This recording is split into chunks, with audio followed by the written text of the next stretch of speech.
हमारे को जो दुख मिलता है उसका कारण होता है हमारा कोई न कोई पाप, इस जन्म का या पूर्व जन्म का। हम लोगों से बहुत सी ऐसी गलतियां हुई जिनको अभी हम सोचे तो पूरे जीवन में हम ही को लगेगा कि हाँ गलती हुई है। सबसे हो जाती है गलतियां, पूर्व में पता नहीं कौन कौन सी गलती हुई है, तो उन्हीं का जब परिणाम आता है तो वो दुख रूप बनता है, वो विपत्ति बनता है, वो संकट बनता है। तो हमें चाहिए कि नाम जप के द्वारा उसको नष्ट करें। नाम में सामर्थ्य है। राधा राधा राधा राधा राधा वल्लभ श्री हरिवंश। नाम जप करो, सुख का परम साधन प्रभु का नाम ही है। जितना नाम जप करोगे ना, वो नाम जप आपके उन कर्मों को नष्ट कर देगा जो दुख देने वाले हैं। अधिक से अधिक, अधिक से अधिक जब आपको समय मिले अपने कार्य से, तो राधा राधा बीच में कार्य करते भी बोल सकते हैं राधा राधा। दुखालय में रह के दुख, नाली के किनारे रहे दुर्गंध ना आवे, बोले बहुत दुर्गंध, नाली के किनारे रहे तो दुर्गंध आएगी ना, इसका नाम क्या है? दुखालय। बोले बहुत लोग हमारे परिवार के मर गए तो नाम क्या है? मृत्यु लोक। नाम है, इसका नाम मृत्यु लोक है, इसका नाम भगवान ने दुखालय रखा है। तो अब आए हो दुख की बाजार में तो दुख ही तो मिलेगा। सुख का भ्रम है, केवल दुख है। सुख का रूप लेकर के दुख आता है। ऐसे गले लगोगे क्या? दुख को गले कोई लगाता है? जब सुख की लेवल में दुख आता है और गले लगाते हैं, जब परिणाम में पता चलता है दुख, तो लगता है यार ये भी दुख था, ये भी दुख था, सब दुख था। तो दुख वाली तो बातें ही छोड़ो, कुछ दुख है नहीं है। क्या दुख है? सबसे बड़ा दुख है कि हमारी श्वास बेकार जा रही, नाम नहीं जप पा रहे, इसके लिए रो। और क्या दुख है? अरे जी रहे हो, खा रहे हो, पी रहे हो, ऑक्सीजन ले रहे हो। अभी ठाकुर ऑक्सीजन बंद कर दे तो सिलेंडर रखा मिलेगा बगल में, नहीं सूंघना मुश्किल हो जाएगा, श्वास लेना वो तो कृपा ही की है ना। हर तरह से तुम्हें वो यहाँ की सुविधा दी है, लेकिन सब है दुख। ऊपर लगी मेले की लेवल सुख की, लेकिन है दुख में। अब यहाँ एक काम करने के लिए हम केवल आए, हर श्वास राधा राधा राधा, और उसकी तो वार्ता ही नहीं है। बहुत दुख पाए तो भैया है ही दुकान में दुख। अब पुस्तकालय में जाओ, बोले आधा किलो जरा दूध वाली बर्फी देना, तो लोग तुम्हारी तरफ देखेंगे कि नहीं देखेंगे? ए पढ़े लिखे हो? बोले हाँ। तूने लिखा क्या लेबिल में? पुस्तकालय मांग क्या रहे हो? जाओ भैया मिष्ठान भंडार में जाओ। ऐसे ही भगवान ने लेबिल लगा दी है, दुखालयम अशाश्वतम। मांग क्या रहे हो?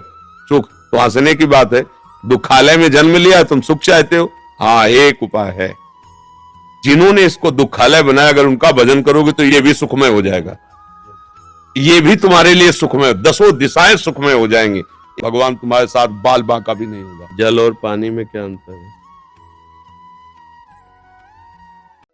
जल पानी वार तोय वाटर, शब्द केवल अलग है, बातें अलग।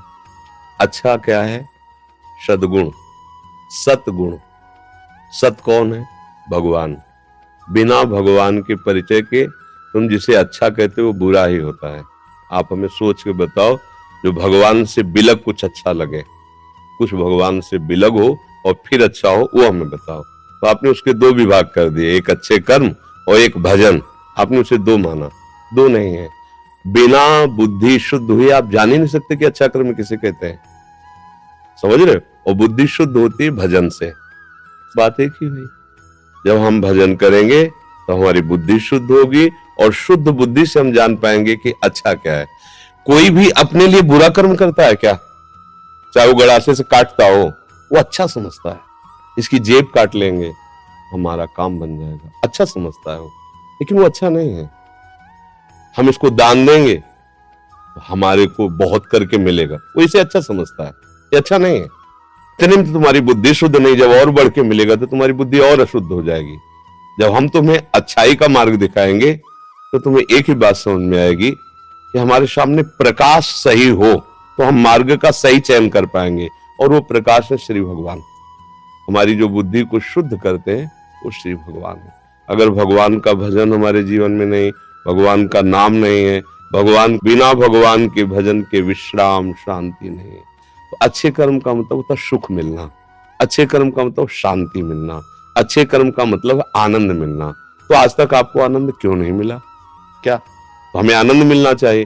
पूरा जीवन हम आनंद और सुख के लिए करते हैं, लेकिन आज तक नहीं मिला।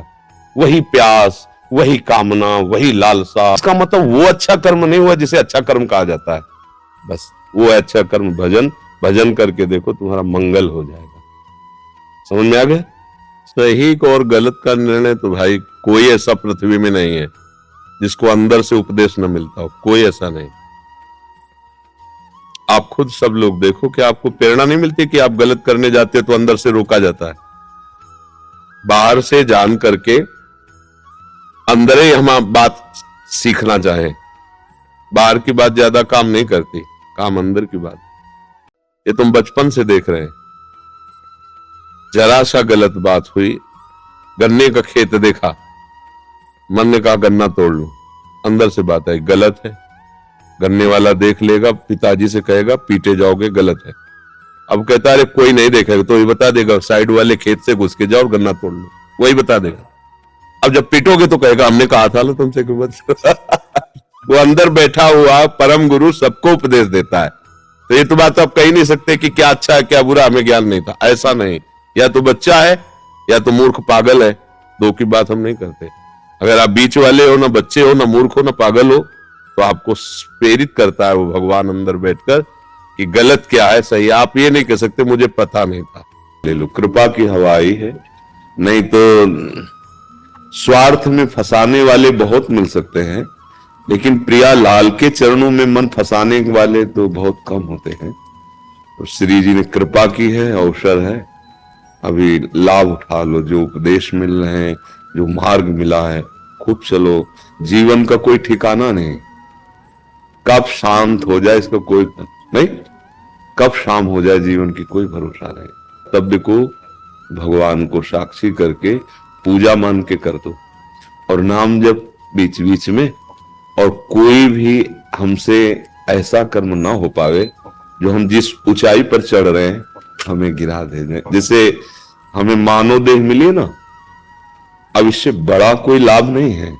भारत संत एकांतिक गुफा में भी भजन करने के बाद समाज सेवा में आना पड़ेगा आपको, क्योंकि समाज का शरीर है, समाज का अन्न खाया है, तो आपको तो समाज सेवा मिल गई। तो इस बार के लोगों से हम बर्ताव करते हैं, हम हमारे विचार ऐसे बने कि जितना अधिकार हमारा सेवा का है उसको हम परिवार जैसा। जैसे कोई गलत करता है तो अपने परिवार में थप्पड़ नहीं मारते, तो दंड देना भी दुलार ही है। अगर अधर्माचरण करने वाला है और उसको हम दंड देते हैं तो मानो हम पूजा कर रहे हैं भगवान की। और जो धर्म आचरण करते हैं उनका सपोर्ट करें, उनको सहयोग करें, यही आपके लिए पूजा हो जाएगी, यही भगवत प्राप्ति का हेतु है।